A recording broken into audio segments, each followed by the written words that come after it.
নমস্কার, আপনারা দেখছেন দুর্নিবার বাংলা। এই মুহূর্তে আমি রয়েছি হরিহরপুর গ্রাম পঞ্চায়েতে এবং আমাদের সঙ্গে আমরা এই মুহূর্তে পেয়ে গেছি এই পঞ্চায়েতেরই উপপ্রধান কমল মিত্রকে। সরাসরি তার সঙ্গে কথা বলে নেব।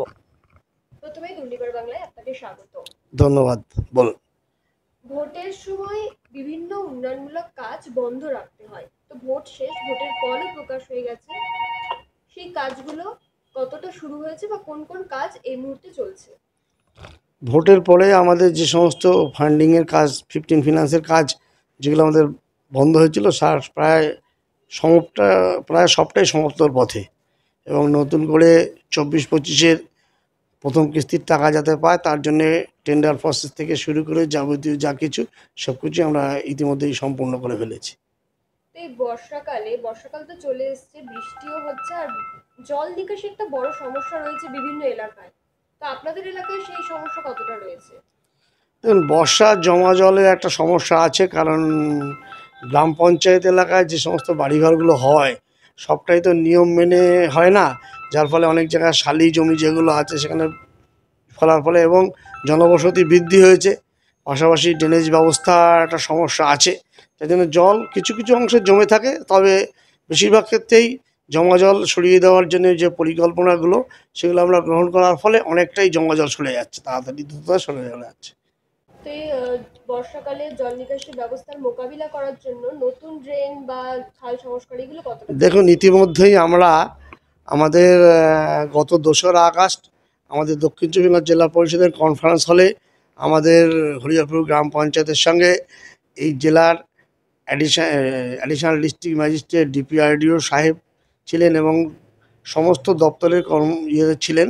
আমাদের একটা প্রাইমারি আলোচনা হয়েছে, আমাদের যাদবপুর ইউনিভার্সিটির সঙ্গে আমাদের কথাবার্তা আলোচনা হয়েছে এবং পাইলট প্রজেক্ট হিসাবে এটা হচ্ছে আপনার সেন্ট্রাল গভর্নমেন্টের যে পঞ্চায়েতি রাজ ডিপার্টমেন্ট এবং পশ্চিমবঙ্গ সরকারের পঞ্চায়েত গ্রামীণ উন্নয়ন দপ্তরের যৌথ উদ্যোগে একটা আমাদের পাইলট প্রজেক্ট হচ্ছে, যে আমাদের গ্রাম পঞ্চায়েতের নিকাশি ব্যবস্থা, রাস্তাঘাট থেকে শুরু করে এবং যেখানে কোথায় বসতি তৈরি হবে এই বিষয়ে একটা পরিকল্পনা তৈরি করার চিন্তাভাবনা নিয়েছে। এছাড়াও আমরা কেএমডি এর মাধ্যমে আমাদের সালেপুর সংলগ্ন এলাকায় জল নিকাশি ব্যবস্থা একদম সম্পূর্ণভাবে খালে চলে যাওয়ার জন্য আমরা অলরেডি একটা সার্ভে করেছি, সার্ভে করে প্রপোজালও জমা করেছি এবং আমরা আমাদের ইরিগেশন ডিপার্টমেন্টের সঙ্গে কথাবার্তা হয়েছে, তাদের যে খাল সেই খাল সংস্কার করে আমাদের হরিহরপুর গ্রাম পঞ্চায়েতের ভিতর থেকে মল্লিকপুর পার্শ্ববর্তী গ্রাম পঞ্চায়েতের থেকে সরাসরি যে কাটা খালে জল যাতে চলে যায় তার পরিকল্পনাও আমরা ইতিমধ্যে গ্রহণ করেছি।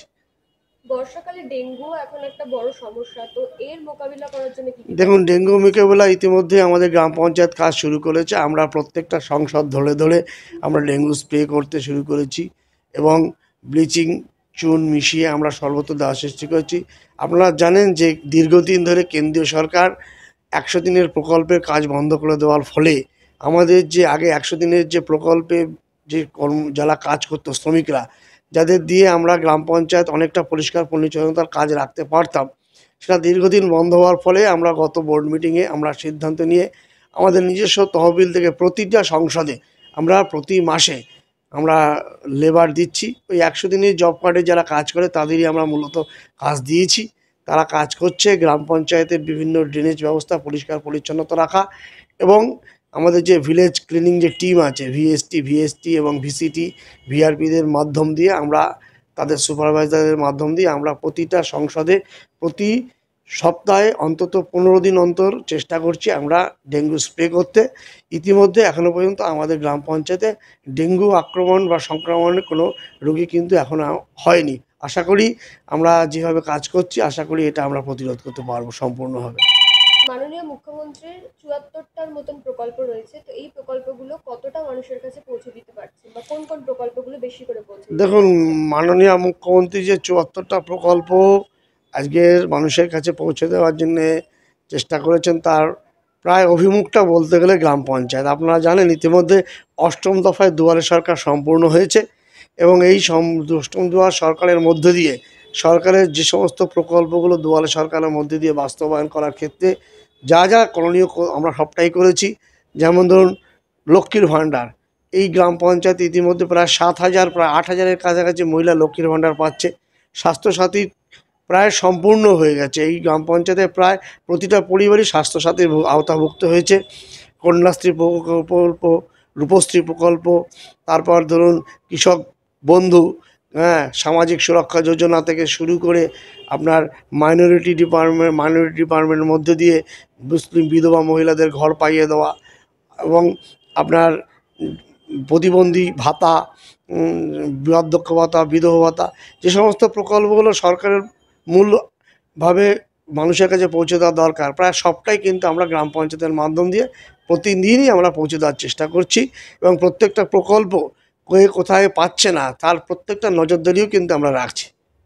তো পরবর্তী বিধানসভা নির্বাচনের আগে মুখ্যমন্ত্রী এবং অভিষেক বন্দ্যোপাধ্যায় বারবার বলছেন যে পরিষেবা পৌঁছে দিতে হবে, এবং আপনারা যেভাবে কাজ করছেন পরবর্তী নির্বাচনের আগে এই গতি কি আরো বাড়বে, নাকি এইভাবেই আপনারা কাজ করবেন? দেখুন, আমরা প্রতিদিন রাস্তায় নেমে আমাদের গ্রাম পঞ্চায়েতের প্রত্যেকটা সদস্যা, এমনকি আমাদের যে প্রত্যেকটা স্তরে কমিটি গঠন করা আছে, ধরুন ভিলেজ হেলথ স্যানিটেশনের যে কমিটি তৈরি করা আছে, চাইল্ড প্রোটেকশন কমিটি তৈরি করা আছে, আমার প্রত্যেকটা কমিটি, এবং আমাদের ডেভেলপমেন্ট কমিটি করা আছে। প্রত্যেকটা কমিটির সদস্যরা প্রতিনিয়ত, সংসদের সদস্যরা, প্রধান এবং আমি নিজে প্রত্যেকে এলাকায় আমরা ঘুরে ঘুরে কিন্তু কাজ করি। আমরা কিন্তু এরকম নয় যে কাজ হোক তা নয়, প্রত্যেকটা স্তরের কাজ আমরা দায়িত্ব নিয়ে বলতে পারি। আগামী বিধানসভার আগে আমরা গত নির্বাচনে 21 সালে এই পঞ্চায়েত থেকে আমরা প্রায় 6000-এর বেশি আমাদের যে মাননীয় অধ্যক্ষ বিমান সভার আছেন, বিমান বন্দ্যোপাধ্যায়কে আমরা নির্বাচিত করার চেষ্টা করেছি।